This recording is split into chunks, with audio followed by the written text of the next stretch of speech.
Show. Free show. What's up, everybody? It's free show. That's what we're talking about. What we're going to do on the show. We're saving our best stuff for the show. Trust me. Taylor. Well, that's good because apparently our not best stuff is synchronized singing. we're starting a choir, I guess. we're harmonizing. Oh, on Saturdays we do like a barbershop quartet. Is that a new thing we're doing now? The pre-show song there? No. Yeah. We'll talk about that in segment 1. What everybody's up to. So, all right. There's been an update on the Hellfire Gala. It's terrible news. We'll talk about it. A new Moon Knight book is coming.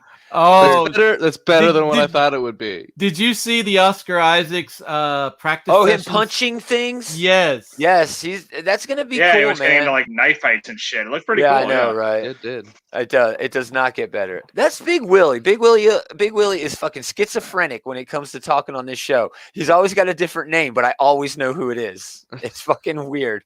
It's like Legion. I mean, it's kind of like an aspirational thing. Us saying the show's going to get better. You know, we're going to try. Yeah, we're getting that's what it's all about. Make any promises. Are we going to try? Trying is what it's all about. Well, there's also some news on more Reign of X books after the gala, and then we got a bunch of fucking Carnage news. I mean, 3 new Carnage books, and none of them are actually Carnage. And then Falcon Winter Soldier. Oh god! Oh really? shit! That's gonna be fun. The food news, and then the biggest portion of today's show is going to be what's usually the smallest portion, the moment of destruction. Well, on you, it's we know Taylor's going to be. I know super it's excited weird. About this part. Well, on you, it's this. That's not a sentence. I don't know if that's a sentence. It sounds like something Granny Clampett would say. No one understands that reference. So, a lot of new toy reveals this week from Hasbro. They had a whole thing on it. My wife fucking hated it because I watched it all Friday afternoon for like 4 hours, and she was like, "Are we gonna watch some fucking TV today?" And we did eventually. No. And then Beast Wars, and then we'll talk about comics. Review some comics. Comics were middle of the road for me this week. Yeah, they were kind of middle of the road. Also. We did a Geek Tyrion collection for Akira last month. Akira. It was fun. We're going to do one for The Fifth Element sometime. Oh, you finally got a picture. I do. I got 2 pictures. This is us reviewing it. It's going to be us reviewing it. So what are we doing that on the 20th? Probably. That's a Tuesday. That's good for everybody. Probably. We'll talk about it. That's probably when we'll do it. That's good for me. And then we did a top 5 TV shows, which was also a resounding success, except for some very weird answers. Never mind. I digress. We're going to do top 5 comic book characters on the 27th. That should be a blast. We're going to do that with the Comic Book Bullies. Search them out, Comic Book Bullies. They're all over the place. Great guys. What else? Do we have anything else going on that I need to talk about? Any news? Did you guys bring any news with you to today's show? No. Not today. No, man. You got any food news? I do have food news. We do have food news. The Loki trailer dropped last week. That was pretty cool. Loki trailer did drop last week. I didn't pull anything from that. We can still talk about it, I guess. Thank you, Taylor, for actually working a little bit on the fucking show. All right, let's start the main show. I don't like it. Oh, that was the wrong. Sorry. It was the start of the main show. I'm not even doing it right. Gomer is his own worst enemy. Let's just do it. Oh, it's the show. How'd you unmute yourself so fast? Okay, that's not good. That's right. We're not good. All right, have we ever been? No, we're not an award-winning we've had our podcast. shining moments, David. We've had no award-winning podcast here. I like to think if we're not good, we're at least entertaining, you know? Like in a bad way, like watching entertainment. Let's be entertaining. Greetings, geeks. Welcome back to another episode of This Geek in Comics. Wow, you just blurt that out so fast, so I can't. Shit Talk Show. Shit Talk Show. David. You're a little late, David. Gomer, Adam, Normal, Taylor, aka David. How's it going, gentlemen? This It's segment going all right, man. Good.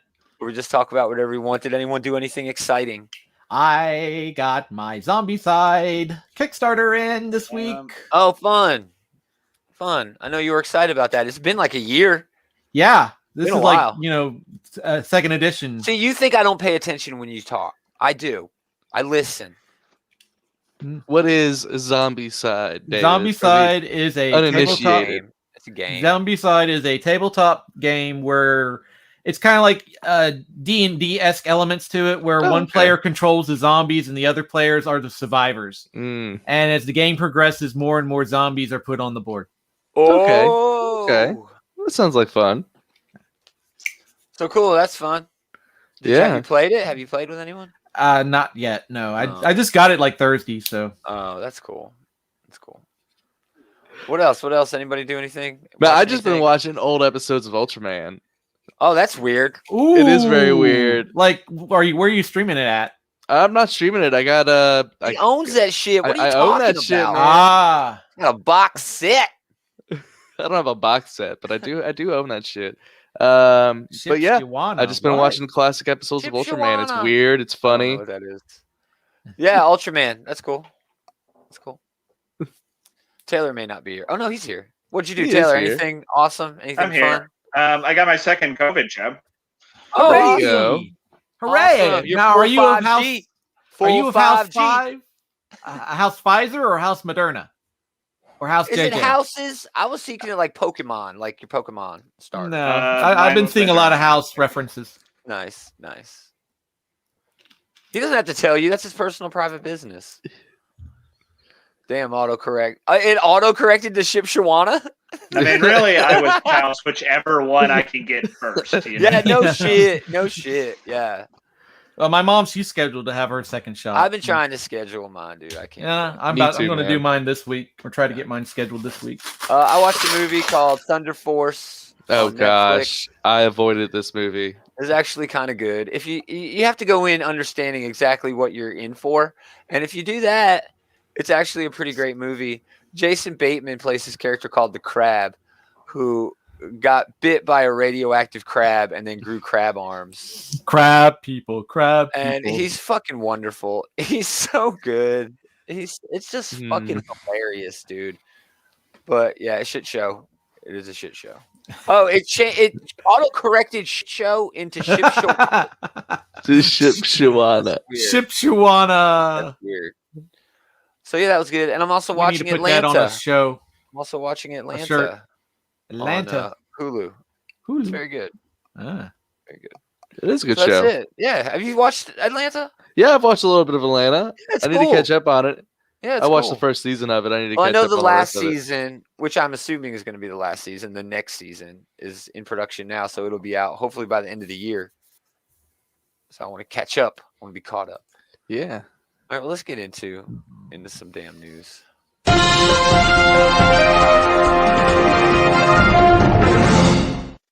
Now, here's Goma with the news.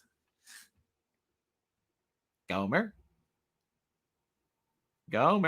Sorry, I was muted. It's a big news week. This broke actually earlier today about the whole Hellfire Gala and the Marvel releases and what's happening there. This is Guido and Forge having a little bit of a discussion. This is probably a spoiler from one of the issues coming up. Neither one of them are going to be chosen for the newest member of the new X-Men team, which is kind of shitty, man. I voted for Guido. I voted for him as well. It's not really too surprising, though. It's not, but whatever. I love an He was definitely a underdog. dark horse. I love an underdog. Dude, I know the man definitely makes the clothes because Guido is rocking the sleeveless tux. Oh, he is. I could not pull off a sleeveless tux. Well, you don't have arms that big, man. Oh, You're any not- button You're like a drama rubber talk? band. You're Oh, not man. designed by Rob Liefeld. Man, do we? I don't think he was designed by Rob Liefeld. Yeah. Do we know what the button is? Is everybody up in there? 'Cause that's the only That's the first bit of news. Forge and Guido are not going to make it, but Hoodoo TV, thanks for hanging out. Go find their page over on YouTube. It's a great little channel. They talk all kinds of stuff, but mostly Valiant Comics, which is dope. Yeah. Anyway, no, I wish it was doper. I wish there were more Valiant comics coming out. It feels like we're getting one a month. But anyway, any button drama talk. What he's talking about is Bad Idea. I got a button. Oh, yeah. Yeah, David actually got. That's why I'm bringing this up, or we would just ignore it. Hoodoo, sorry, because I have nothing but negative things to say about it. But I do too, for the most part, honestly. But I'm sure David's gonna have. Cool, you're gonna talk about it tomorrow. Very good, good. Anyway, that's Bad Idea Society. That is another podcast stream. Whatever, you should definitely check it out. But David did get a button. He didn't have to get in line at 3:00 in the morning. To get one, and he hasn't sold his on eBay for $500 either. Nope. I understand what they're doing. They're trying to build, free promotion, buzz about their product, but I just think they're going about it just the total wrong way. When you tell a bunch of people, "Hey, get your stuff," but you can't really sell your stuff to make money in an industry that, in large part, thrives off scarcity and a speculator market. You're begging for problems. I mean, Bad Idea was literally the correct. It's not just a clever name. Yeah, it's not just a clever name. I think everything they've done has been just a bad idea, except for the books. What I've seen of the books, which I'm unable to actually find the damn books.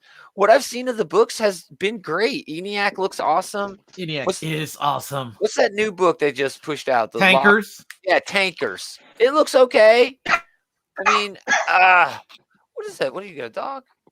What are you kicking the dog? We haven't heard Taylor all podcast, but now we're going to hear his dog. I don't know. Bad Idea to me is just not a very good idea, but I guess that's the point. That's the point. It feels like I'm with you, man. I didn't have to go. I didn't have to go and wait in line at 3:00 in the morning. But when I got there first, and after a few minutes, there were 4 other people there for your book. For your button. Not for the button, but they wanted necessarily. Your button. But they were all looking at the shelves, and I was like, "I'm here to pick up my books." And and the guy was like, "Okay." I was like, "Do I get the button?" He's like, "Yes, you do." I'm like, "Okay." Good. I know you should, dude. I want to support the comics. Okay, I'm all for great art and great storytelling, and they're doing that at Bad Idea. I just think their marketing and their promotion and everything else they're doing outside of the actual creative part has been, a bad idea. And I guess that's the point. I guess that's what they're going for, but I don't know, man. It ain't working for me. It ain't. I'll tell you this much: the guys from Bad Idea have been responding to my tweets like nobody's business. So they are. They're very active in social media. Well, that's how they're doing most of their promotion, through social media. Not gimmicks like games and events and gimmicks, but I mean, whatever. I don't care how you promote your books, but they knew this was going to happen. You know what I mean? A lot of the fans, a lot of the community surrounding this is a bit upset about everything that's going down with Bad Idea, with people selling their stuff online, people not being able to sell their stuff online, people getting in trouble, penalized by the publisher for selling their stuff online. And I don't know, man. It's weird to me. It's just weird to me. It's weird, but it's a bad idea. That's what they were going to do. That's really all I have to say about it. I don't know. I could shit on harder. I really could. But you know that I'm one. Taylor's going. Taylor? We lost Taylor. Where'd you go, Taylor? He'll come back. I miss you. Having internet problems. He's having internet. I know he's having internet problems, but but for somebody like me who's willing to go out and seek out those books, this is like fun. This is my idea of fun right now. What do you mean? What is fun? Fun finding the books. Oh, like you like the hunt. I enjoyed the thrill of the hunt, and right now, you're gonna sell your button or what? You're gonna sell it. You're gonna wear it to a convention. I might wear it when conventions come back. I might actually wear it to a convention because at least it says that I did it one time. No, you can sell them, but they're scarce, right? So the people who buy them, the fans can buy them, but they have a rule set up where the shops aren't allowed to sell them. And not more than one per customer. Any of that shit, man. I think there's only one button per book. There's one button per store. I mean, you can sell anything, honestly. I mean, but the stores get penalized by the publisher. If the publisher finds the store who's selling those books to, on the speculator market instead of at cover to customers, they penalize him by not sending them books anymore. So it's basically fuck around and find out? Yeah, for 30 days. I don't know. Is it 30? Oh, yeah, they can't sell them for 30 days. So like ENIAC #1 should be on the speculator market now. It is. It's going for a lot. Those buttons are going for a lot. It's crazy. I had no intention of selling my button. Now I'm curious to look on eBay. My thing with Bad Idea is that it's literally like I'm never gonna read any of these books unless they come out in trade. Yeah, because you can't find them and they're too expensive. And I'm not gonna get up at 3 a.m. to go hunt these things down. Yeah, me neither.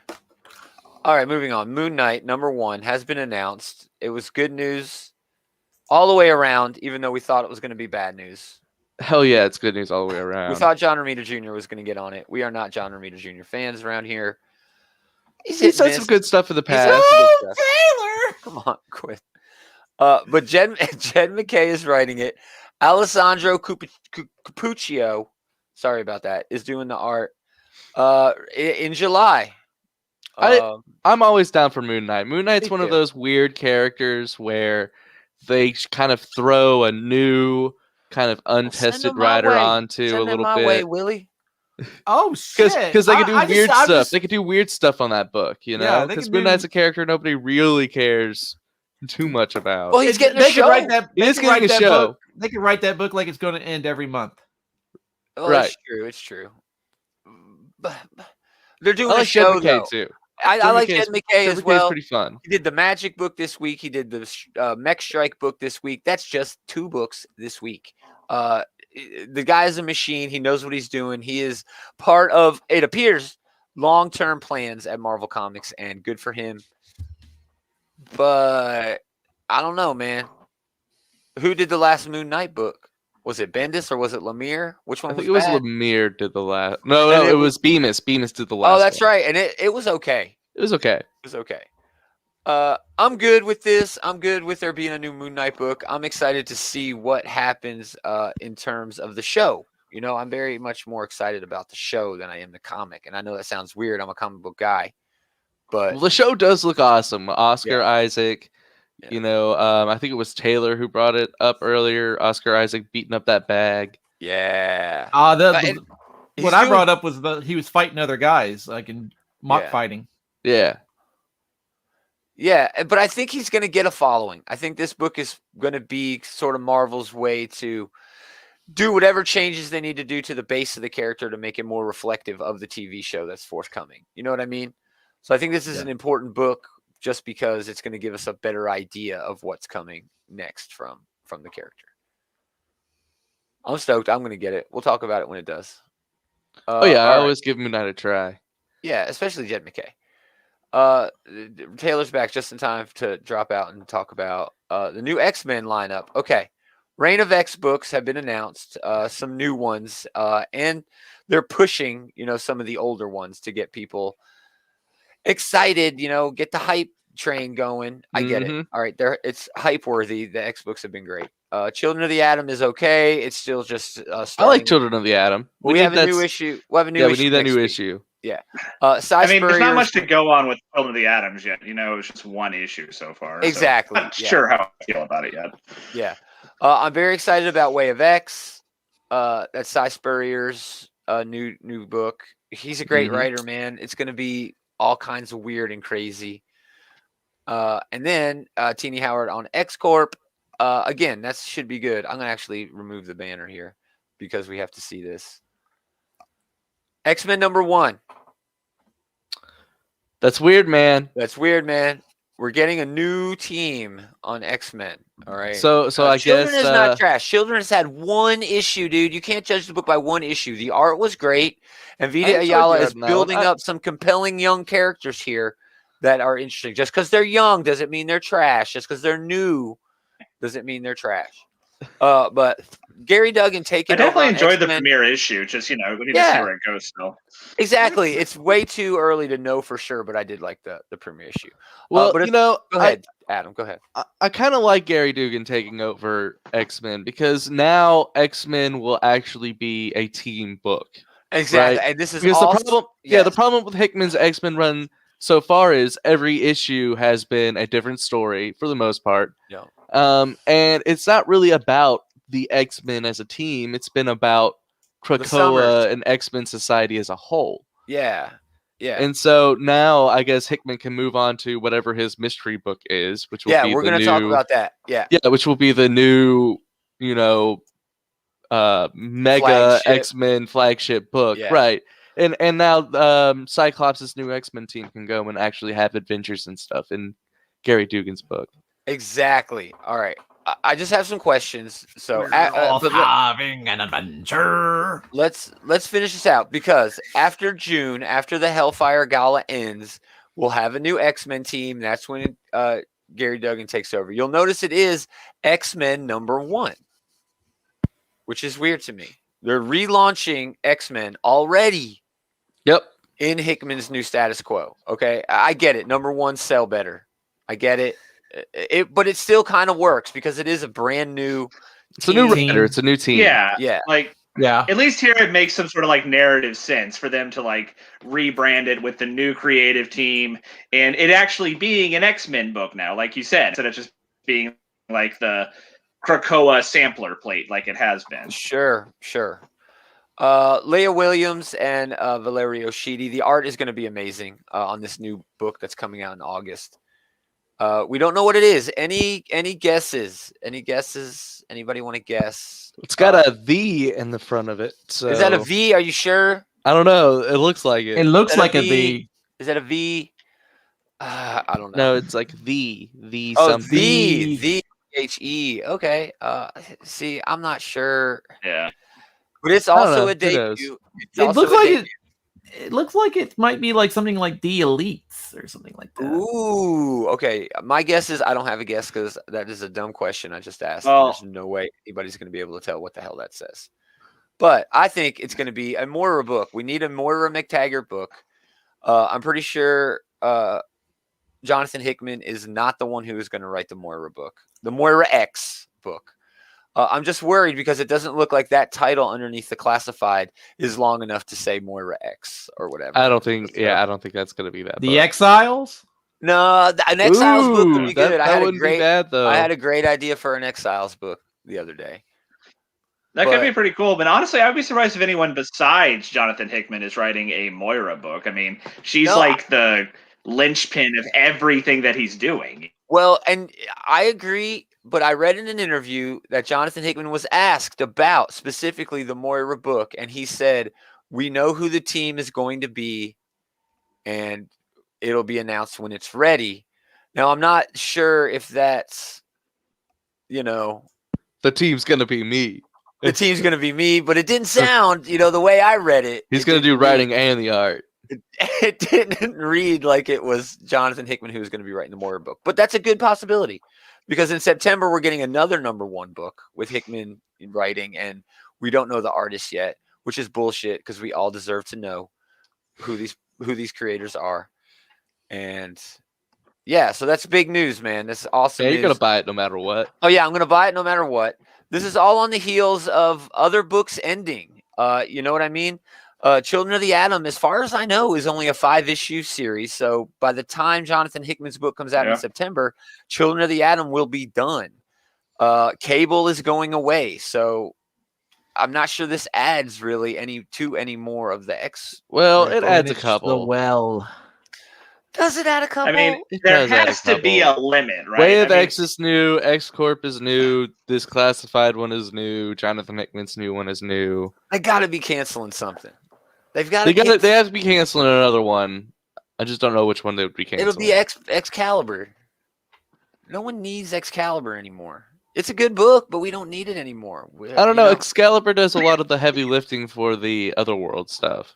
Well, they just need to get to it. Maybe that's what this will be. Maybe the Leia Williams book will be an Otherworld. Maybe. Or a Captain Britain Corps book. Damn it. I don't know. What would you like it to be? If you had your dream X book right now, what would you want it to be? I don't know, man. Would you shut up, William? not even reading the books, Will. You're not even reading the X. I mean, what a bad, wrong opinion that is. Yeah, these X books have generally been. Even I don't read the X-Men books. Don't think they should be canceled. Yeah, they're fine. I think it's some of the best stuff in comics right now, and they're more than fine. They're like, it's some of the best stuff the X-Men have been doing in like a decade. Yeah, at least a decade. At least it's definitely the best shared comic universe stuff that's been going on in a long time. For sure. So shut up, Will. Yeah, shut up, Will. If you had your dream X book, what would you want? What would you want right now if you wanted an X book? Oh, I want a Moira book. I need maybe a Magneto book. Well, that'd be cool. That'd be fun.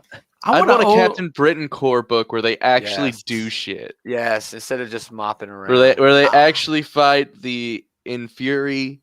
Because that shit was cool back in the day when Alan Moore was writing it. Yes. I want a Wetworks X-Force again. No, they can't do that. That's basically what X-Force is. That is what X-Force is. CIA. Well, before it used to be like the older team, but I want that kind of X-Force book. Yeah. So we'll stay tuned for more on that. We'll have more information on those mysterious reveals at some point down the line. Flash Thompson is back. If you read Venom this week, you already know that, but he's coming back in an Extreme Carnage book. Ooh. I like Flash Thompson. I like Agent Anti-Venom. Agent Venom. I liked Agent Anti-Venom. I thought that was a decent progression to keep him around. This will launch until they killed him off. Till Dan Slott Slott killed him off. Yeah. This will launch in July. It's going to be... I'm looking for a team. Philip Kennedy Johnson and Manuel Garcia on Extreme Carnage Alpha #1. And then we also get Extreme Carnage, Scream #1. Clay McLeod Chapman and Chris Mooneyham on that book. And then we're also getting Extreme Carnage Phage by... I feel like I'm back in the 90s. Wait for it. Steve Orlando and Gerardo Sandoval. I don't know. I'm kind of burned out on all the symbiotes. So like, I am semi-interested in the Flash Thompson stuff, but all this other Carnage stuff, I don't care. I really don't care. I'm kind of burned out. So if it's... I've made it well known that I don't give a shit about Venom, but as much as I don't give a shit about Venom, I really don't give a shit about Carnage. Carnage is like the worst version of Venom in that he's this a cringy little edgelord character who just goes around like, look at all this blood and mayhem I'm doing. Whoa, lulz, type of bullshit. The problem with Venom and doing sort of the Venom thing to characters. Venom was good as a villain, okay? And then they kind of made him a good guy. So then they have to come up with an even more extreme bad guy who's even like doubly Venom. And that's where you get Carnage. And it doesn't work. You're right. I love how Taylor's stuck with this. Double Venom. Yeah, double Venom. He's got the worst internet. We should scream. Yeah, yeah, well, it's on the internet forever, Dave. We can just go back and get it whenever we want.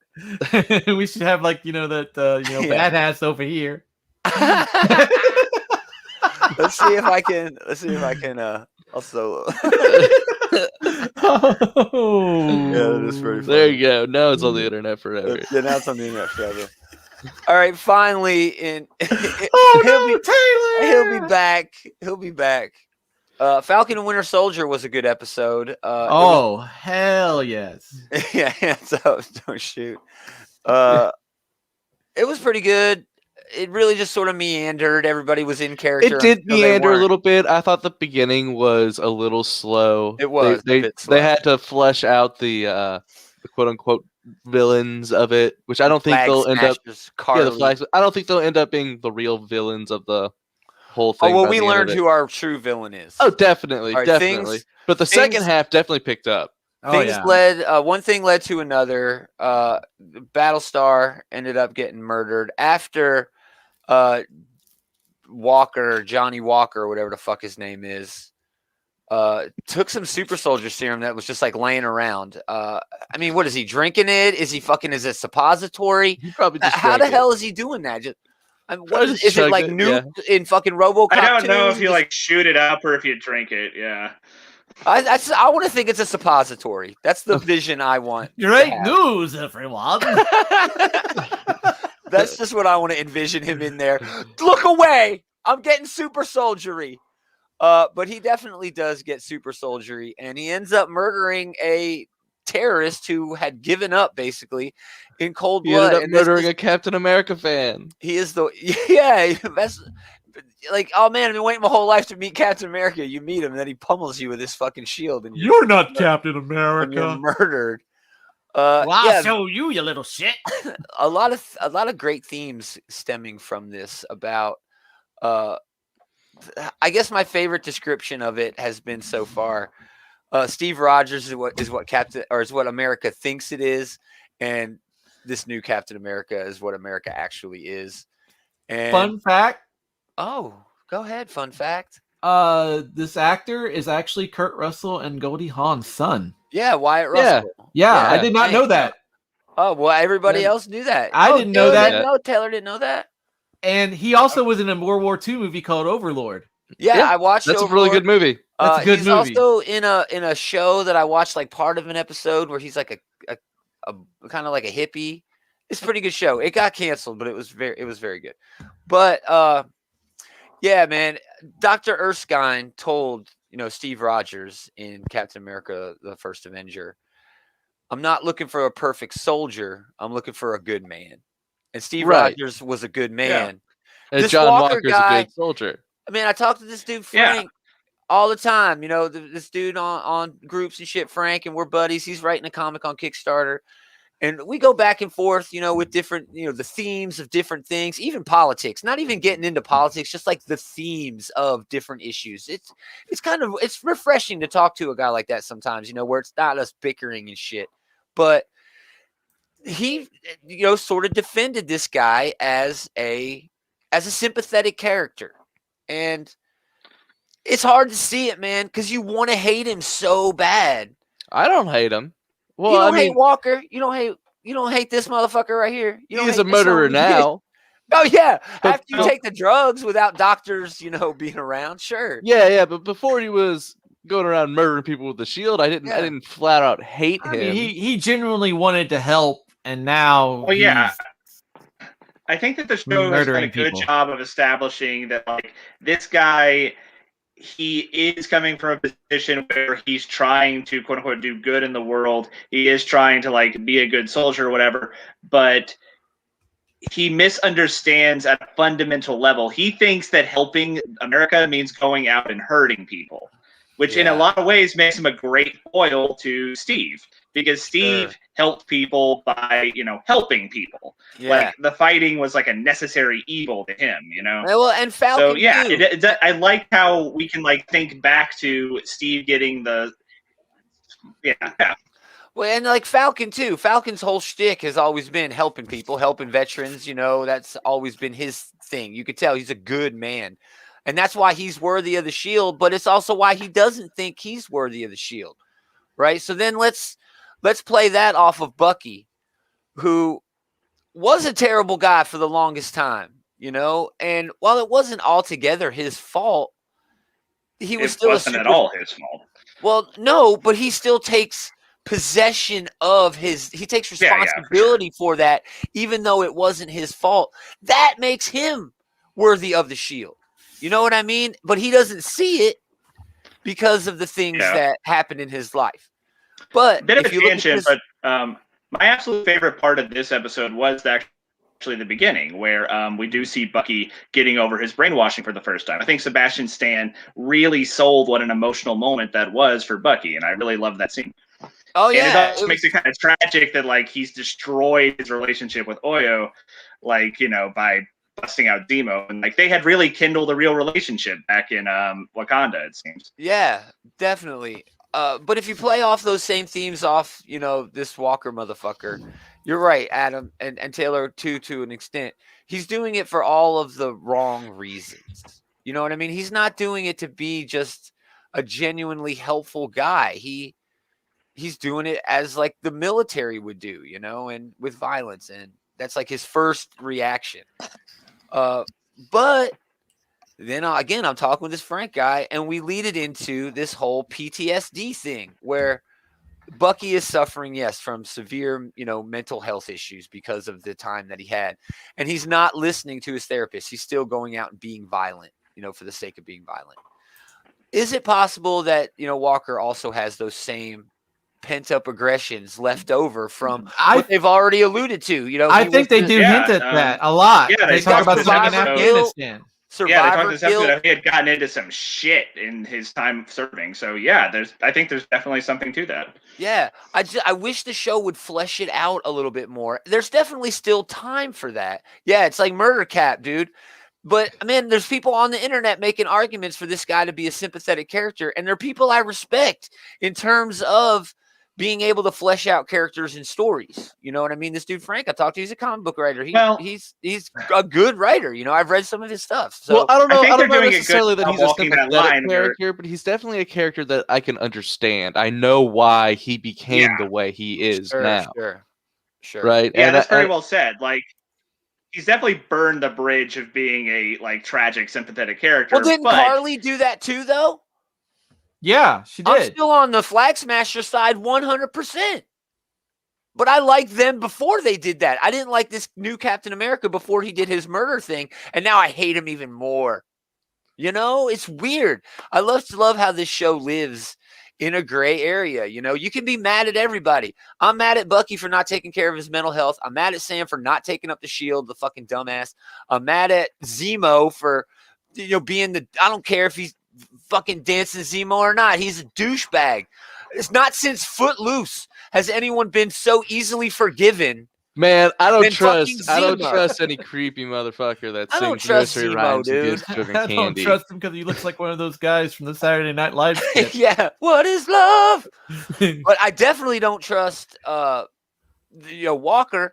I'm supposed to trust Sharon Carter. They're making me think she's the fucking power broker. She's the one in charge of everything. I definitely don't trust her. Likely. The only person I trust in this show is the Falcon. No, I don't trust Falcon either. He's a dumbass. He doesn't believe in himself. You got to have more confidence in yourself. Give him time. Well, they're a bunch of flawed characters. Yeah, dude, I love the Flag Smashers. Exactly. Everybody is flawed. That's a really good way of putting it. Yeah, man. It's a great show, man. Again, we're almost done. It's only like 5 or 6 episodes, right? Yeah, it's only 6 episodes. Yeah. Yeah. So there's only 2 left. Yeah, we're way past halfway. It's another winner for MCU Disney Plus. And I don't have any photos of it, but the Loki trailer, the extended one, came out last week. Dude, it looks awesome too. Yeah, it does. Looks fantastic. It does. Yeah.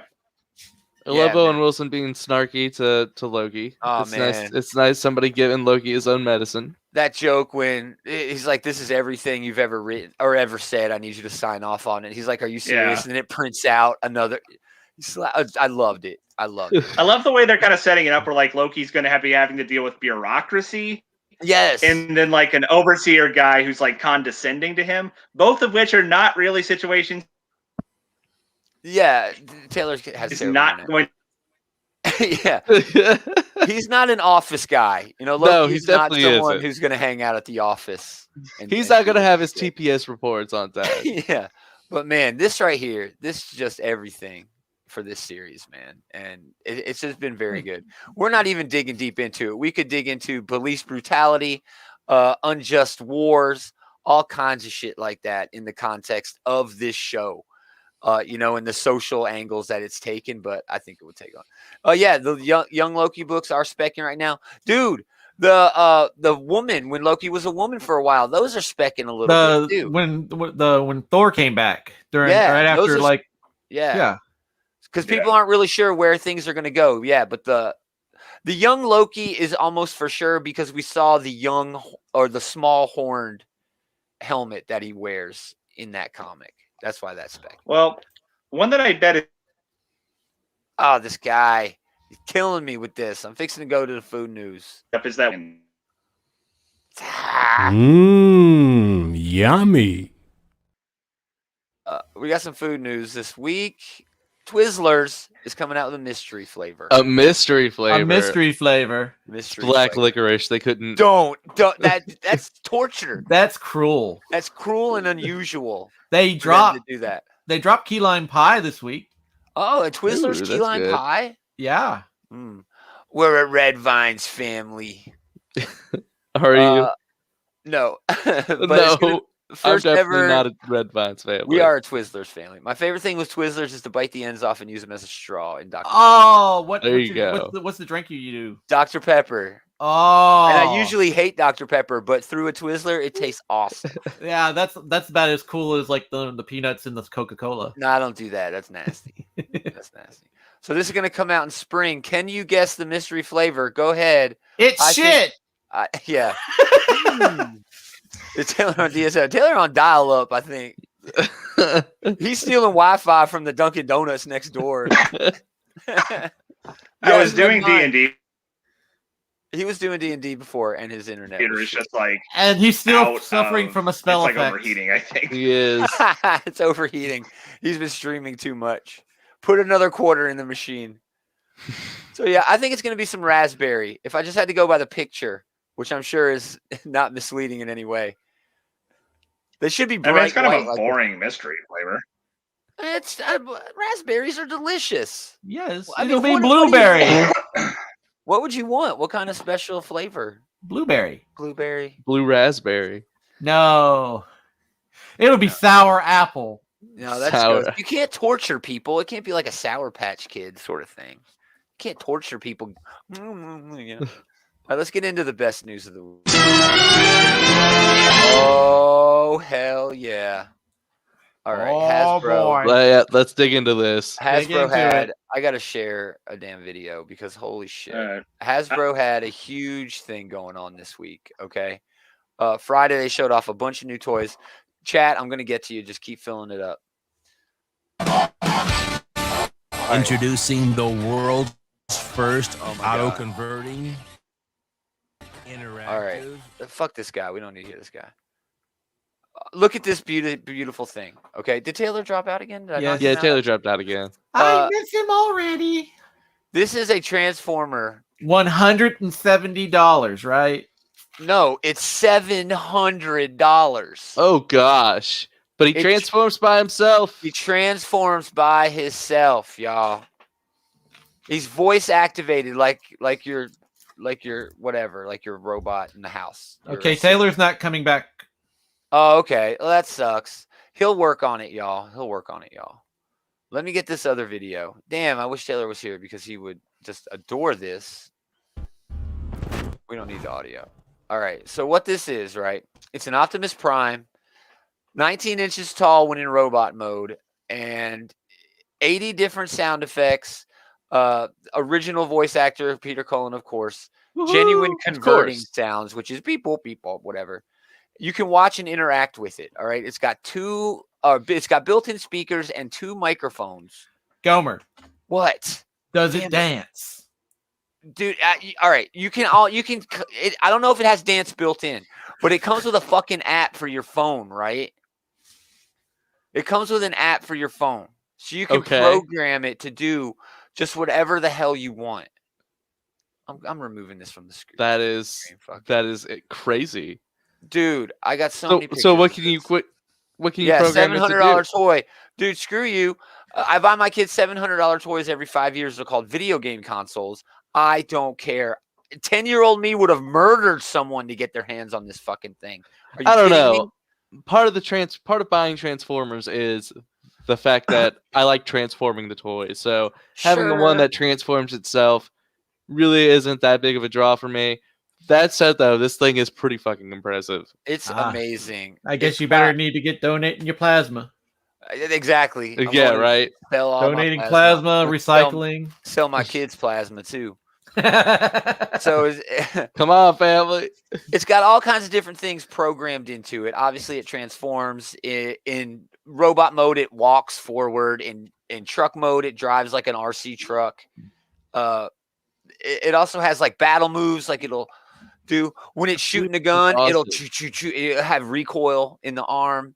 That's when it's just standing there, it breathes, like its arms move up and down like it's breathing. Dude, this thing is rad. Are you kidding me? But it's $700. But it's by No, itself. 40-year-old murder. No. Is it gonna come to life like Small Soldiers? Dude, I wish. that would listen to David. I wish it would kill my neighbors. I hate my neighbors. No, it's not gonna do that. But it's rad, dude. It's the toy of the year. Toy of the year by far, easily, no argument at all. It's not even a debate.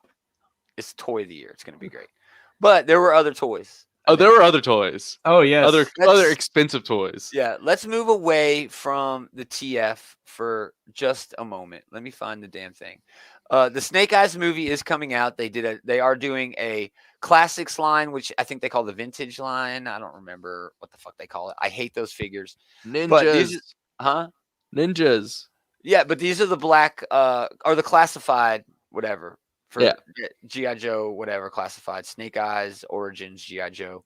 They're doing 5 different figures. Baroness looks crazy bad. The Scarlet is literally just a repaint of the damn figure I've got right. Yeah, I don't like that Baroness, but the Baroness, I think they're making it look more like the actress who plays in it, and that's fine. Mm-hmm. The faces come off of the ninjas, which is okay too because it's a Hollywood movie. It reveals to be Zartan. I'm getting none of those. The G.I. Joe classified line is great.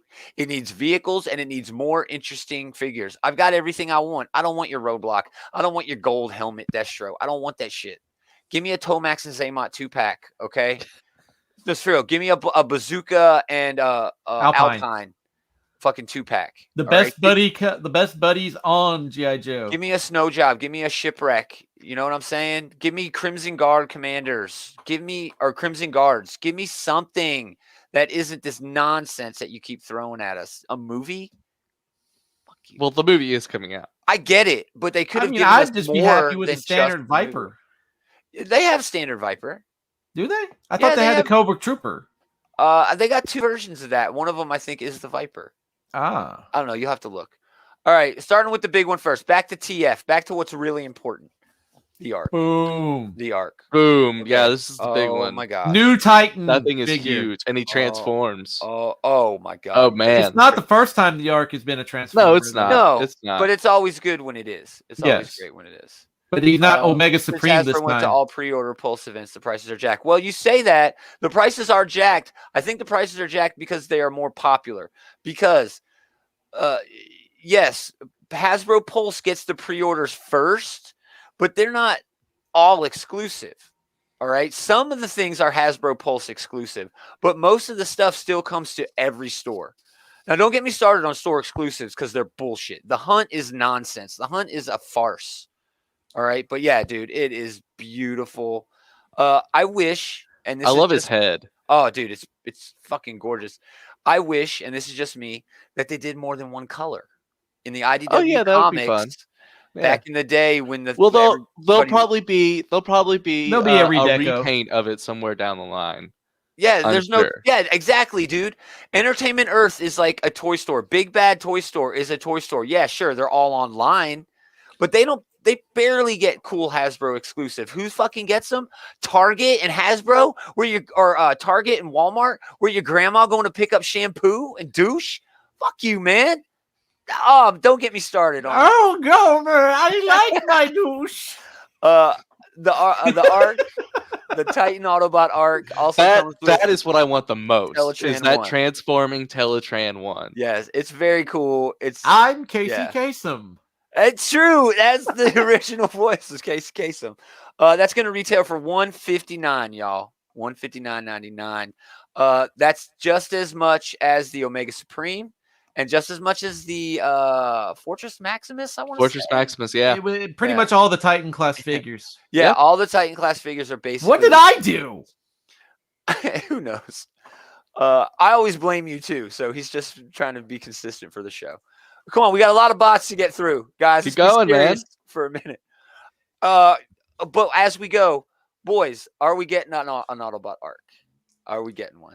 I might. I cannot justify buying one. It's as much as I want one. Maybe if one turns up in Ollie's this year, like Tripticon did. Yeah. Nah, that's never gonna happen, man. Those things are gonna sell out everywhere. Yeah. Oh, the grandma douche thing. That was me. That was me, Taylor. Sorry.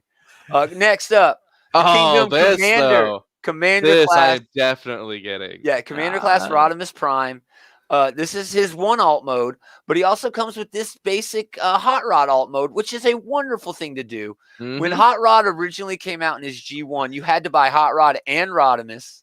It wasn't one and the same. This one is.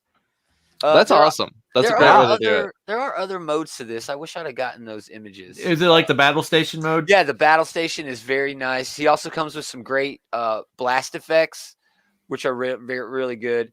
The blast effects for his regular gun and the exhaust for this for his alt mode is great. But the same battle effect for the exhaust is his weapon, and it looks goofy. No, That's not how Hot Rod's weapons work. You know, his forearm exhaust looking guns, like fucking Wolverine looking shit. Yeah. They're very distinct. He uses them specifically in the 86 movie in a certain way. Yeah, and they're like laser beams almost. Pew, pew, pew, and they're in sequence. Yeah. And it's just a great animation, you know. That's retailing for $79. Great buy. That's actually kind of expensive. It is, but it's a little bit bigger figure. Okay. It is. It's like 2-in-1 almost. It also comes with that great sword, man. I wish my fucking Grimlock would have come with a damn sword. My Grimlock didn't come with a sword. You had to get the Volcanicus big pack to get the sword. Fuck that. Wheeljack. Kingdom Deluxe Wheeljack, $19. Nice little toy. Nice little piece. Man, he looks like the same Wheeljack though. He is the same Wheeljack. Is still sitting on the shelves already. Yeah. But hey, it's a Kingdom Deluxe version. Coming up next, Rhinox. I love Rhinox. $29 Rhinox. One of the best characters from Beast Wars. And a great sculpt on that alt mode, man. His beast mode is wonderful. I watched the entire convention or whatever, the online convention, whatever they were calling it. His horns are actually a softer PVC plastic. Oh. Which is very nice. Very nice detail. That is nice. So you don't poke your eye out, or your kids don't poke their eye out. Coming up next, a big one. The Beast Wars Scorponok. Scorponok is cool too. He's not a must get for me, but if I see him, I'll probably. Does he sound like a Texan? Yeah. For $20, it's hard to go wrong with this, though. Yeah. The sculpt on his the articulation on that tail is awesome, dude. They were showing it off. You know, the dude's got him. The dude's doing the panels got him, and he's moving it, and it's very good. It's very nice for posing, if that's what you're into, and of course playing with your toys. You know, like everybody does. I was doing that just before this. The worst one. I hate all these guys because the fossilizers are stupid. Okay. Yeah, all the We're fossilizers. really skinny Transformers. Ugh. It's Wingfinger is the name. He comes in at $22. They're just junk Transformers. That's even a stupid name. It is a stupid name. Thank you. Wingfinger. It sounds like the special at the damn, Buffalo Wild Wings. Yeah, the sports bar. This is the one that's going to be sitting on the shelf out of this. Oh yeah, this is the one that's going to be easy to find. This is the one that's going to be the one that you pick up because it's on sale. Why couldn't they just given us like Kingdom Dinobots? Oh no, they're not going to do that. They're not going to do that. And not this round, not this go around. You know what I mean? At some point maybe, but not this go around. Yeah, not a fan. The cool thing about these fossilizers is you can take them apart and they sort of become armor for other bots. So they just follow the tradition of the weaponizers, the modular weaponizers. It's a new twist on that sort of thing. And I actually think that's going to be a dynamic of the Kingdom, season 3, which comes out like in June or whatever the hell it is. Yeah, maybe these characters will be more cool after the show drops. But people might actually like Wingfinger after he gets animated appearance. Yeah, and the surprise. This was the surprise hit, not the hit, but the surprise, reveal. A Kingdom Deluxe Trax. How long has there been a Trax figure? It's been a while. It's been a minute. It's been a while, man. I can't remember. This isn't a must get for me, but I do think this is pretty cool that this got reissued. Does he turn into the jet car? Yes. I was just about to say there does come with the jet car wings. That's a great. I wish I had an image of that too. Damn it. But that's only a $19 figure. Oh wow. Yeah, okay. I will probably get this one. I will. Honestly, Will, you're right. Some of these are dollar store Transformers. especially that wing finger. But the other ones are from Beast Wars, and trust me, you're way too old to get Beast Wars. I barely get Beast Wars. The one your kids go crazy for, and you wonder where you're about your parenting. Yeah, right. I like Trax. Trax has had some great moments, mostly in the comics. You know, he has that great comic face, man. Whenever his red ass face shows up, it just looks so great in the comics. That is not a must get for me, but it's definitely a pickup if I for see $20. If if I see him, I'm getting him. Yeah. So of course the Arc is one of the I want to get, but it's going to be really hard. All right, that's going to be really tough. But man, this Rodimus, I think that's a must get, dude. At $80, I think that thing is beautiful. He is gorgeous, dude. He's awesome. I love him. But what else? The Wheeljack, man. Yeah, the Wheeljack's whatever. I like the Rhinox. I like Rhinox. I would be more inclined to get Scorponok than Rhinox. Me too. I would be more inclined to get Scorponok than Rhinox, just because I'm not a Beast Wars fan, and I just like the sculpt better on this. But I do admit that Rhinox is one of the better characters in the Maximals lineup. I know his robot mode. I've seen it on the product. You know what I mean? He's got very recognizable. So this fossilizer's not happening. And the Trax is like almost like a throw me a bone. You know, what a great surprise. $20, you can't beat that. No, dude. you can't. No, you can't beat that. And it's a great design. Plus it comes with the jet car mode. What? Triple changer. Yeah, kinda. Kinda. I don't know. We're not he just gets to put the little wings on the side. Rhinox gang. Yeah, he just gets the little wings on the side. It's not really a mode. It's like James Bond. It's like the jetpack that they trade around every once in a while. So yeah, man, some huge Transformers news. There was also Power Rangers figures revealed. Some Marvel figures were revealed. There's a new Iron Man line with a cool Build-A-Fig. And there was a Star Wars reveals. Wedge Antilles replica helmet. He's gonna no Starscream. There have already been 3 Starscreams this way. There's been a lot of Starscreams recently. Yeah, since the whole tie into the Netflix animated series started, there have been at least 3 Starscreams. So no, we're not gonna get a Starscream this wave. Maybe next wave. We'll see. Good question though. Good question. But yeah, did you guys happen to see any of the other action figures? Did you want to talk about any of them? Dave, you're on mute. Dave, you're on mute. I don't know. Maybe he's okay. I guess he's on mute on purpose. Taking a dump. All right. Want to actually start talking about some comic books in this comic book I don't know, man. I love talking about them toys. You kidding me? Holy crap. Dude, I was on the Transformers was like almost first. It was right after Power Rangers. And my wife was like, oh man, that was great. Are we done? I'm like, I was so hyped after watching the ARC presentation, man. I was so hyped. But yes, we'll do kind of a weird week. Oh, you know what? We didn't talk about Beast Wars. You forgot about the Transformers comic book, man. I was so hyped on the toys. Beast Wars number 3. We'll just do this as part of just do it real quick, yeah. Eric Burnham, Josh Bertram. This was solid. It was mostly around Nyx getting caught. Yep, Nyx was caught. Was getting tortured by Tarantulas and Megatron, trying to get pumped for information. Dinobot puts this thing in him where he can't transform into his alt mode, and then throws him out into the wasteland where you get radiation poisoning if you're not in your alt mode, which I thought was very cool, very sinister. It really got over how sinister. And then Tarantulas was going to eat her afterwards. Yes. To get the radiation because should be full of energy. But Dinobot, being the honorable fighter that he is, warrior that he is, couldn't abide that and fought Tarantulas and ended up fighting Megatron and kind of freed Nyx.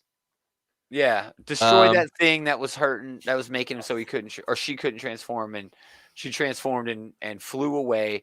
And then Dinobot had a great good fight choreography, good sequential art there with everything going on. So overall, a good issue, man. It was overall a good issue. It wasn't as good as issue 1, but it was definitely a lot better than the second issue. Yes. No weird floating heads.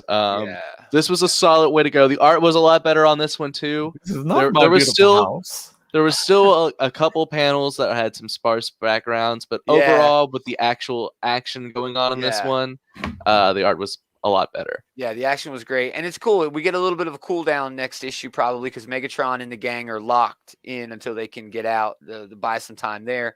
So maybe we'll get Primal and Dinobot kind of figuring it out. Because doesn't Dinobot kind of become the leader? Well, no. So what happens is what happened in the show was Dinobot challenges Optimus Primal to be the leader in a duel.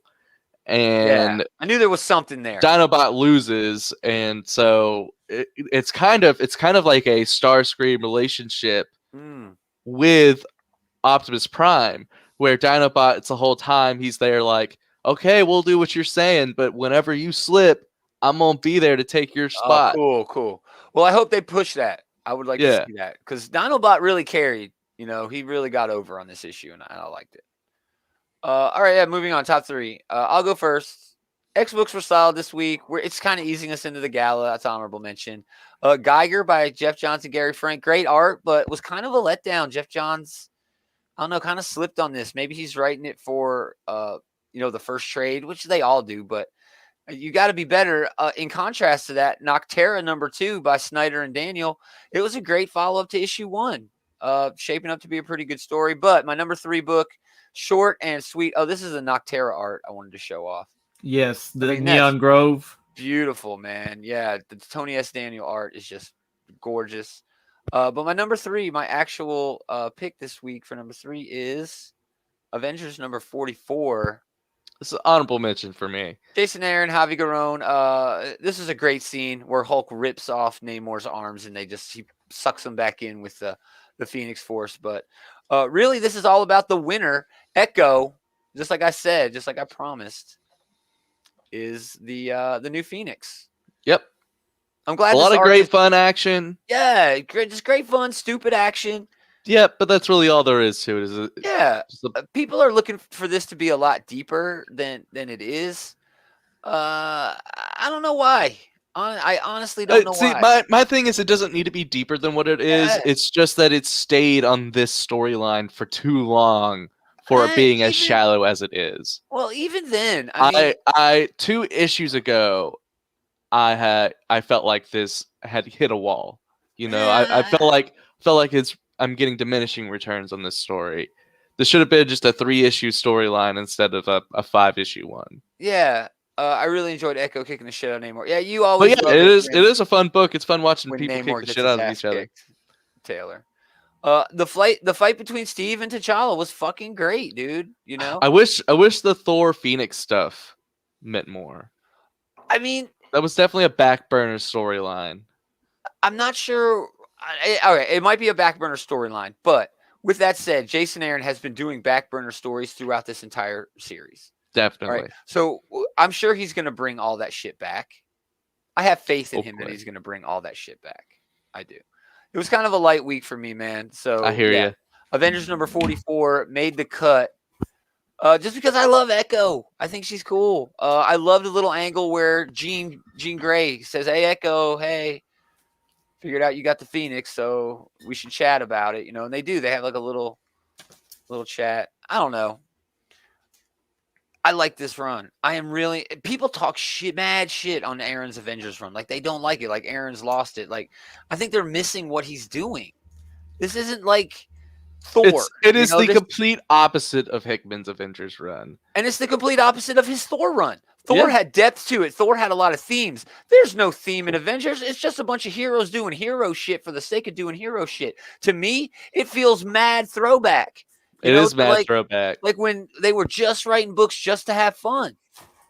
And this book is just fun. It's them beating the shit out of each other with the Phoenix Force. Someone did say, "Oh man, the Phoenix Force is just like a symbiote now. Anybody can get the Phoenix." And they're right. But what the fuck's wrong with that? Who cares? Why is the fucking Phoenix Force some kind of third rail, some unholy, holy grail that you can't fucking touch? It's not. There's nothing sacred about the Phoenix Force. Not anymore. Yeah, Echo gonna burn some wagons. Yes, dude. Dude, that's the kind of shit I want to see. I don't know if the white Jason Aaron from whatever is the guy to tell that damn story, but shit, I would love to see it. Love to see it. Hey, thanks for hanging out, Eli. I appreciate it. Hi, Eli. Adam, we'll just go around the Yeah. table. A couple honorable mentions. Avengers. It's great. Batman 107. It's just okay. But man, I love the art in this. Yeah, The art is fantastic. I love the redesign for Scarecrow still. But yeah, do we need Ghostmaker to have so many damn villains? Come on. No, we don't. But I do like Instigator though. I like the fact that Ghostmaker's bisexual and he was just having a great time before he went on that mission. I thought that was the funniest fucking shit ever. Oh yeah, that was great. Yeah, dude, get you some. Other honorable he's mention. Like an anti-Bruce almost, you know. Oh Bruce yeah, would never be caught banging somebody. Not in this day and age, you know. Not right before a mission. Exactly. Not bringing them along. Yeah. Nah, he'd be brooding for hours, days in his little cave. And they're like not interesting subplots, man. Because we know where that whole saint thing is going. We know where that's going. I mean, Ghostmaker is a subplot. Harley's beating the shit out of police in this. Yeah. There is a lot going on, but it doesn't feel like they're ever going to tie together. And even if they do, am I going to give a shit when we get there? And I'm just not sure I'm going to. Other honorable mention, Green Lantern #1. It was okay. It was definitely a lot better than what Grant Morrison was doing, even though I do miss Liam Sharp. Sure. I like this though, mainly because the story is semi-interesting. The Lanterns are holding basically the United Planets. They're holding a convention on Oa, and they're voting on whether or not they're going to let the Green Lantern Corps into the United Planets, whether or not they're going to allow. Yeah. That's weird. But while they're there, a Guardian gets killed by a terrorist. So I don't know. I like that the writer is putting focus on multiple lanterns. Sure. I didn't know. I'm not sure when Jon Stewart got to be Billy Badass, but whatever. Jon Stewart's been Corps leader for a while. I don't know who this little girl is, and I don't give a shit. She's a Bendis creation. I don't. Of course she is. She's there to help out Naomi. She's a Bendis Young Justice creation. I do not care for her at all. I don't like her snarky, fake millennial attitude. It feels like it doesn't feel authentic. It feels like it's an old person trying to write a millennial, and it doesn't make. Or is it even millennial anymore? I don't even know what the new term is because I'm fucking old as hell. Okay, and I understood that this writing is not solid. And then for some reason, the Red Lanterns are there with new outfits. The Yellow Lanterns are there with some Mortal Kombat ninja looking new outfits. I was okay with their new outfits. I mean, I didn't mind the new outfits. I'm just like, why though? Why? Because they have a planet, so they're part of the United Planets. Hook me with your fucking book by actually writing a good book. This book tried to hook me with these little girl nonsense and the Red and Yellow Lanterns, who are probably a whole lot more engaging than the same old pretentious Guardians bullshit. Even at one point, Jon Stewart's like, "Oh, you want my opinion?" I was like, "No, he really doesn't. He's buttering you up, Jon Stewart. He doesn't give a shit about you. You're disposable." Those are the Guardians. That's why I can't read this. They're not writing the Guardian. Do you really think for 1 second the Guardians would give a shit about entering the United Planets? No. These new Guardians might. I don't know. Maybe I'm just not caught up on where I need to be to understand who the new Guardians are. You know what I mean? See, I don't even really know anymore though, because Green Lantern continuity has gotten kind of weird. It didn't make sense to me. And like Jon Stewart's just shouting out, "Oh, yeah, Green Lantern Rainer is doing this. Green Lantern Cruz is doing this." So it's like, I would much rather see what they're doing, John. Taylor said he liked Trail, made me realize I had not been plugged into Lantern continuity. And maybe that's my problem. Maybe I'm just not plugged into Green Lantern, right now. Well, I have been plugged into Green Lantern. And I was still a little confused. Because I thought Oa was destroyed and Mogo was their home planet. Oh, maybe that's still a thing. Maybe that's but they had Oa. It's fucking but weird. Whatever. Bro. My actual number 3 was Marauders #19. This is one of the best X books. It's still it's kind of on autopilot at right now. I do feel like this storyline has dragged its feet a little bit, but it's still in a slow week. This being on autopilot is still better than most books coming out. Agreed. So I'm gonna go mutants are Marauders really number kicking it. 19. Madripoor, Bishop gives it to the Vincetti gang or whatever, and they're calling Lowtown Muty Town now, which is kind of racist, but I get it. It's okay. They still have this dope bar. It had some Morlock action in it. Captain Kate was awesome as usual. Yep. The Fire and Ice connection, I still haven't seen them in action. They've just talked about them being in action. And that's bullshit. I want to see Iceman and Pyro really put their, you know what I mean? Right. They did. They just talked about doing the badass shit. They didn't really show them really doing the badass shit. And that was a little disappointing. But you're right. It's a great book. What? X-Men United, X-Men 2, X-Men United, Pyro and Iceman. Yeah. They're friends. Yeah, they're just friends. Dave, honorable mentions. Honorable mention: Dead Dogs Bite number 2. I didn't read this. Oh, this great sequential art. The mystery gets deeper. Time has passed. Very, very Twin Peaks vibe-esque to it. Very. Crazy sequence between the girl investigating her friend's disappearance, and she interacts with the mayor, who's like, you know, like Mayor Dimsdale of with the cowboy hat and all that. You're like, well, that's just city policy. I can't let you look at the registers. Just a fun read. Cool. I'm going to throw in the 2 Bad Idea books as honorable mentions. Great books, but since you guys weren't able to read them, I'm not going to put them in my top 3. Oh, thanks, man. ENIAC gets a lot better here. We get some history about the first attempt to take out ENIAC and what ENIAC has done to protect itself. Okay. Tankers, an evil oil corporation, invents time travel to go back and stop the meteorite from killing the dinosaurs. That should be interesting. Why do they? That does sound interesting. Why would they want to do that, though? They want to be able to have the dinosaurs around long enough to produce more oil. Oh yeah, more dinosaurs, more oil. More dinosaurs, more oil, which is that whole. Most oil actually came from plants, from plant material. Yeah, or it's it's what abiotic. Weird sci-fi premise alone, Gomer. Yeah, on that sci-fi premise alone, though. But yeah, the corporations doing science, I love bad corporations doing science, and now we have time traveling shenanigans with mech suits. Sweet, dude. All right, yeah, I'm gonna have to find that. Damn it. Alrighty, William, if you got copies, you need to send me copies. My number 3 pick is Noctera number 2. Cool. Really enjoyed this follow-up. That was a great scene. Great double page spread, man. I like this Blacktop Bill's gang. We haven't been fully introduced to him yet, but basically they look like same kind of versions of him, but we get a little more background on the brother and sister. The brother is losing control of the infection.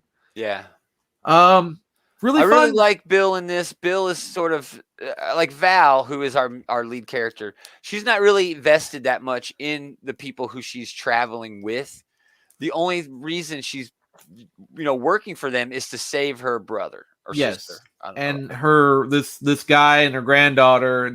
They said they got the cure. They've got the way to turn the lights back, turn the light back on. So. But it involved like weird interdimensional transportation of energy. It was whack. It was like a lot of thermodynamics and quantum physics. But Blacktop Bill, the villain, is talking to her on the CB, and he's like, "You know what? Just give me those folks. Just walk away. And just walk away. I know a place where there's a high, intensity halogen light. We'll get your sister saved. Everything will be great. All you got to do is give them to me."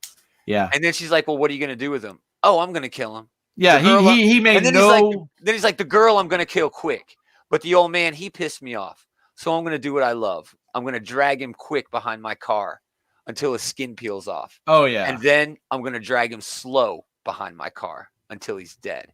And I was like, oh, shit. Yeah, and this Blacktop Bill guy does not. Dude. This Blacktop Bill guy does not mess around. They that Sanctuary City was like sending her Val messages, and they're like, he just touched the trucks and they blow up. And they blew up. Yeah, this villain is really fun, really well written. And he's just like Vanta Black is all he is. He's got like nanotech, like it's like blacker than black. Weird. It's weird, yeah. But yeah, that's a good book, man. That's a good book. Good choice for a number 3 comic. Again, a slow week. I'm not trying to excuse my pick in any way, especially for Big Will. King in Black, number 5. That's my number 2. Awesome. Donnie Cates, Ryan Stegman, final chapter of the event. This event just seemed to last for fucking ever. It went, dude. It was pumping out so fast, but it's this last issue. It feels like it's been 2 months. It has. It's been almost 2 months. And it's weird. The next Avengers issue, Avengers 45, is a King in Black tie-in. Yeah, it's really weird. Namor King in Black comes out next week, but the event's over. Yeah. That's it. This was a fun issue. It was a little, like this, man. Look at that. I mean, that is fucking fun as it's super fun. Ryan Stegman is killing it, but this also is the issue where Eddie is back and it's just watching the good guy beat the crap out of the bad guy. Yeah, and he does like this unthinkable, which is actually kind of cool. I thought it was cool anyway. People were talking mad shit on it online. But he picked up Mjolnir because he's got the Enigma Force. And he picked up, that's actually the Silver Surfer surfboard that he could turn into a sword. And he combined them into this fucking battle axe. Venom battle axe or whatever. So yeah, there you go. I don't know. It wasn't a complete win. Okay, the whole event overall, but I will say that I disagree. I think the event overall was a win. I think some of the timing of the event was not a win, especially at the end. If they could have brought, I don't know why this event was so back-ended with tie-in issues. It was, dude. It's because like they kept adding them. It's like, oh, we got a winner here. Let's keep pushing them out. Right, and. Like if we didn't have this big delay, I think this event would have hit a lot better. In trade, I think this is going to read really well. It's a lot of fun. It's a summer blockbustery sort of Marvel event. It's not super deep. Yeah, and it's not deep at all. No. It's just watching symbiotes beat the shit out of each other with weird symbiote art. Even if you get into Brock and Dylan and the whole father-son, thing, there's not much depth there, even on that theme. But this is the definition of the blockbuster summer blockbuster comic book event. And the art did it for me, man. This would have, without even any words in it at all, this I think still would have been my number 2. Because holy shit, man. Look at that. Ryan Stegman is killing it. I hope he's on one of those X books, dude. And plus, I do like the ending of this. I like where this leaves Venom at the end as the King in Black. I think we all knew where that was going. Yeah, we knew where that was coming. And I really like that last panel, that last page of him going up into the sky at the end with the beautiful skyline, but all the Venom symbiotes coming up. Yeah. They were going up, which was actually pretty good because in the first, few issues, it was all coming down. They're all going down, yeah. So, yeah, that kind of worked. Venom. Yeah, it was Spawn. Yeah, it was Spawn. It was totally Spawn. It was basically Spawn. So, Venom 200 is going to be the next issue of Venom. An issue of Venom did come out this week. That's the last issue of it was 19 pages, including the title page, not including the covers. 19 fucking pages in that last Venom. How much was it? Oh, it was $4. Full cover price. Yeah. Fucking pissed me off, dude. They know you're going to get it, man. Sucker. It's the one right before the end. Exactly. Gomer's going to get it. The penultimate issue. Boomer. Fucking sucker. And it wasn't even that good. Ivan Coella has been killing it on the Venom art. Taking over for Stegman, he really upped his game. I think he is going to be your big winner out of this whole thing. Ivan Coella is going to get mad work after his run on Venom, dude. I think he's going to get some good work. Excellent choice. Those were our number 2s. I don't know where we go from here. Like I said, Venom 200. We'll find out for sure where that leaves Eddie Brock. We already talked about the Carnage stuff with Agent Anti-Venom and whatnot coming back. So, Venom's going to continue. They're not going to drop a hot property like this. No, Venom's always been a constant for years. It's going to change. We'll just get a new writer. Yeah. Number 2, David. Number 2, the silver coin. That's my number 1. Ooh. Chip Zdarsky and Michael Walsh. This was like, I wasn't expecting this to be what it ended up being, but this is going to be a horror anthology revolving around this coin. Yeah, basically it's that typical thing. It revolves around a cursed magical coin that, yes, gives someone, abilities or I guess achieves a goal, grants a wish, sort of like a deal with the devil. But then, typical leads to tragedy at the end. And the tragedy was something that would put White Snake to shame. Wow, too soon maybe. It's sort of like the disco era. These guys are coming into the 80s and want to do rock, but they're not getting noticed.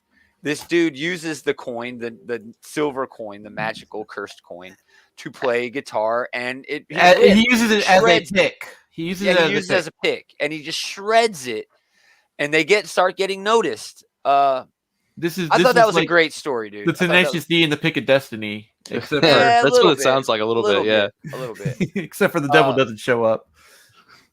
I mean, that's the basics of it, but there's these wonderful character moments, where they're just great dialogue, very well written dialogue, and it digs deep into like missing the moment because you want to get to the next moment. It's also uses a lot of tropes. It's very basic tropes. It's heavy in tropes. Yeah, it's very tropey. In terms of this kind of story, and like the lead singer making himself bigger than the rest of the band.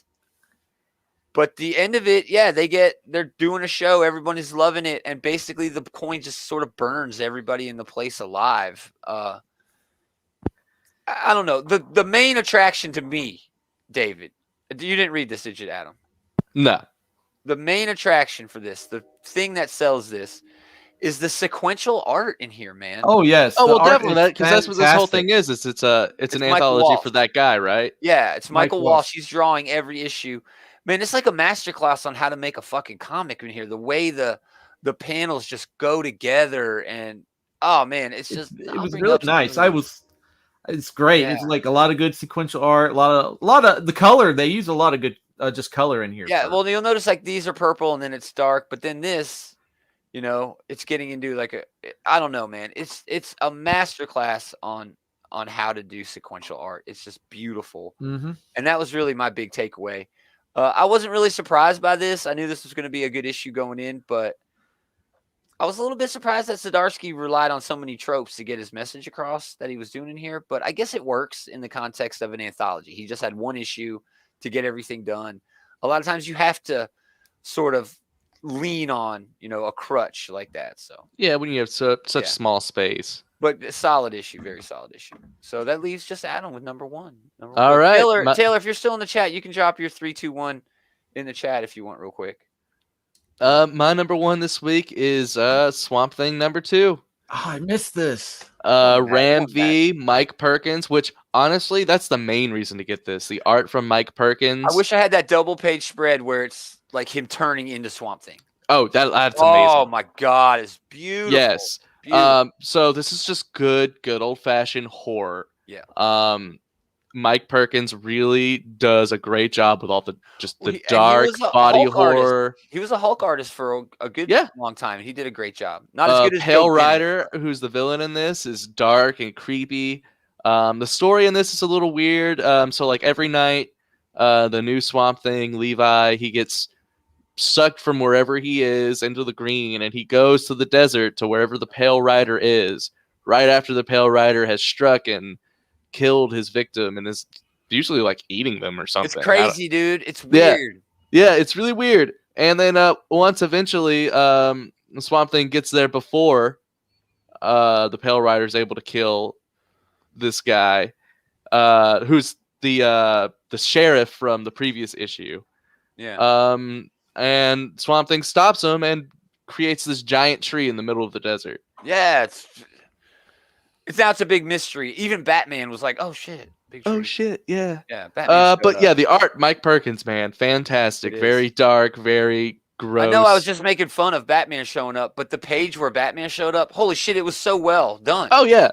I mean, it was just like, it wasn't even Batman. It was just like Batman's arm, and you could see like the cowl and the cape hanging on the chair in the Batcave, and he's like watching TV. Oh man, it was so well done. Yeah. I don't understand what the hell's going on in the story. That's why I don't either. I'm still trying to. The new clue. Swamp Thing is still sort of a mystery to me. Yeah. It's only I'm down for it. It's only a 10-issue series. Yeah, I'm down for it. But at least we know where it's ending. You can kind of plan a little better. Yeah, we know where it's going. Yeah, sort of. Good choice. Again, amazing art, David. That leaves you to close out the show, man. Geiger number 1. I did not like this. I like this. It had like elements of like Fallout New Vegas in it. Sure. And I'm always a sucker for a glowing I know skeleton. you are. I know you are. And that's fair. So it's the best one. It's the best of all the Fallout games, New Vegas. Yes. It is actually. I love New better. Vegas. I think it's way better than any of the other Fallout games. Mm-hmm. It's funny. It's exactly, dude. They're all available on Game Pass now, all for free. Oh yeah. On Game Pass. But Bethesda got bought up. Jeff Johns, Gary Frank. I mean, the art is great. Yeah. But this Geiger thing, it starts all right. It starts like just before the nuclear war, and then there's a nuclear war, and like these motherfuckers are like time traveled. No, it's not that they're time traveled. What is that book? Oh, I'm thinking of Nuclear Family from Aftershock. Yeah, Nuclear Family. So this is about like the lone wanderer in the wasteland. Well, he's not the wanderer in the wasteland. He has like a particular region that he sticks to, and there was an agreement that that people would not go scavenging in his area, and they were like, well, we don't know if this guy's real or not. The ghost is real, the glowing ghost. Yeah. And but so there's a king. Is there some king in this? There's a prince. Yeah, I don't like this dude. I liken him to the prince from Dragonheart. He's just way over the top. He's like, but he's over the top. He's basically what's his name from Game of Thrones? He's that little Joffrey. Yeah, he's Joffrey, man. But it's just he's taken over because I guess his father's just recently passed away, and he's like, I don't care about my father's agreements. This is what we're doing, and we're gonna go find this glowing ghost, this glowing skull guy, and we're gonna make sure he's not real. And basically, the guy that was introduced in the father that was introduced in the book that was putting his family into the shelter, that it may actually be the guy. This it's definitely him. It's him. That's definitely him. I think so. But he survived a nuclear blast, yeah, and it affected him somehow, and he's just keeping vigil over the bomb shelter. That's weird. I liked it. I thought it was actually. Did anyone read Project Patron from Aftershock this week? I did. I did not like it. You didn't think that was a better book than Geiger? I did not. I did not enjoy it. I may have to go back and read it. You didn't like the hook in Project Patron. You don't think that was all right? Project Patron, right? There's like a Superman pastiche. Yeah. He dies fighting his doomsday. Yes. And then a month later, he pops out of his grave and he's alive. But what happened? The CIA or whatever, like hijacked his body or created a robot copy. We're not really sure. So now there's like a team of 5 dudes who work for the CIA who basically like Matrix into this fucking mega robot. mind him. Yeah, they mega mind his ass. It was rad, dude. But then one of them gets murdered. One of the dudes while he's in like jacked in to Project Patron into the superhero. Man, I thought that was much better than Geiger. And Project Patron didn't even make my fucking list this week. And I thought it was better than Geiger. The only reason I mentioned Geiger is because it's got an awesome creative team. Can't believe what's happened to Jeff Johns. He's the new Bendis. Yeah. For Project Patron, it did kind of look like Red Rooster. There was a couple covers for it. Project Patron was dope. Geiger sucked, David. Terrible choice, Dave. Okay, fine. Damn it. Man, don't take that. You got to push back. We're ending on a high note. Oh, I'll push back. Don't worry. I'm still going to read Geiger number 2. I'm still going to read Geiger number 2. I'm going to check just so you could shit on it. So I could shit all over Next time David picks that as his number 1. But Noctera was, dude, how did you not like Noctera more than Geiger? Oh, my gosh. I just want to end the show. Okay, Dave, let's do that. You're killing me, Dave. Go to outrightgeeker.com. It's not a website anymore, really. It's just a landing page where it's got all of our dope links, affiliate links, Patreon links, Facebook, Twitter, all the social medias on the YouTubes and the Facebooks. And we'd love it if you go over there and follow all of our stuff. Give us a tip, whatever you want to do. We'd really appreciate it. Thanks. Red Rooster, these comic books that are being sold at Walmart, right? I don't know what that is. I think he's talking about the cover to Project Patron looked like the logo for Red Rooster. The restaurant. Isn't it a restaurant? There's Red Robin. What the hell is Red Rooster? Red Rooster. If you go to like the Gallatin Walmart, they've got like these comic books that are like nowhere in the shops that are just basically sitting on like an end aisle. And one of these looks like the Project Patron one. I think you were going the right way before Gummer when you were ending the show. We're gonna do we got a lot. We got a lot going on along with this show that we do every Sunday night. We also do a Monday night show where we talk about all the new books coming out throughout the week. The Bullies are here Sunday at midnight, Sunday into Monday. It's weird. But yeah, right here on this Facebook channel, but search them out, Comic Book Bullies. Man, I love those guys so much. On the 20th and the 27th, we're going to be podcasting. Those are Tuesdays. We're going to be streaming Geekterion Collection. Which one was it? Oh, the Fifth Element. Fifth Element. It's your pick. I know. My bad. Fifth Element. One of my favorite movies of all time. I can't wait. David is right. Okay, that's what he's talking about. The Red Rooster comics at Walmart. See, I don't go to Walmart, so I'm an Amazon guy. And then we got top 5 comic book characters dropping sometime later this month, the 27th probably. And we've also got Smarketplace, which is our wrestling show. The big Super Spreader event is going on right now, if the weather is permitting. If the weather is permitting. The weather is permitting. It's my favorite thing seeing everybody put their plastic ponchos on, but everybody had their mask down on wear their the neck. face mask. Yeah, it's fucking hilarious. Are you gonna sue? No chance. Anyway, it was Indiegogo first. Oh, that's cool. Well, good for them to get into a big retailer like Walmart. Very good for them, for that Red Rooster. Big Willie is streaming all the time over on these channels, our Facebook, our YouTube, our Twitter. He's doing all kinds of crazy shit, man. Not only is he interviewing creators and watching them draw, which I love. Not only is he opening boxes and showing off dope swag, which I adore. He's like doing reaction videos, and not like for trailers, like for music videos and stuff. It's kind of whack, but hey, whatever. You know, it is what it is. I don't know. Anyway. So yeah, we got a whole lot more shit coming at you. Thanks everybody for listening. But most of all, thanks to these 2.5 jokers for hanging out with this joker. Anytime, man. We're gonna do it again next time. Same geek time, same geek channel. It's been 60 minutes of you there.